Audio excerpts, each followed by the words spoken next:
வாழ்த்துக்கள் சீமான் அவர்களே. நீங்க தோப்பீங்க அப்படின்னு எனக்கு ரொம்ப நல்லாவே தெரியும். ஆனா இவ்வளவு பிரம்மாண்டமா தோப்பீங்க அப்படின்னு நான் எதிர்பார்க்கல. நான் தான் இதுக்கு முன்னாடியே சொன்னேனே, என்னோட சாபம் உங்களை ஜெயிக்கவே விடாது அப்படின்னுட்டு. இன்னைக்கு எப்படி இருக்கு சீமான் அவர்களே? நல்லா குழுன்னு இருக்கா?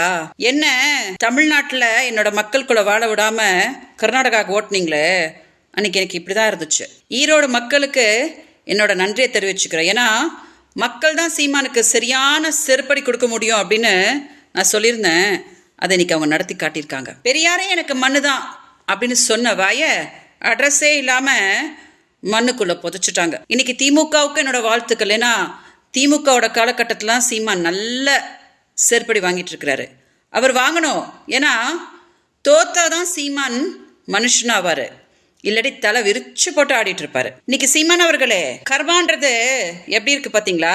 நான் இங்க துடிச்சு கதறிட்டு இருக்கும் போது அவ கத்திக்கிட்டே கிடக்கட்டும் அப்படின்னு உங்க வேலையை பார்த்துக்கிட்டு பிரச்சாரம் பண்ணிட்டு இருந்தீங்க. மக்கள் என்ன பண்ணாங்க பாத்தீங்களா? அவனும் கத்திக்கிட்டே கிடக்கட்டும் அப்படின்னு சொல்லிட்டு உங்களை கண்டுக்காம போய் திமுகவுக்கு ஓட்டு போட்டு உங்களுக்கு நாமம் போட்டுட்டு போயிட்டாங்க. இன்னும் நிறைய தோல்விகளை நீங்க சந்திப்பீங்க சீமான் அவர்களே. ஏன்னா உங்களுக்கு தான் விஜயலட்சுமியவே பிடிக்காது, உங்களுக்கு வெற்றியும் கிடைக்காது, லக்ஷ்மியும் கிடைக்காது. ஓகே, மீடியா தயவு செஞ்சு இந்த வீடியோ டெலிகாஸ்ட் பண்ணுங்க. ஏன்னா என்னோட வாழ்த்துக்களை சீமான் உறுதியா பார்க்கணும்.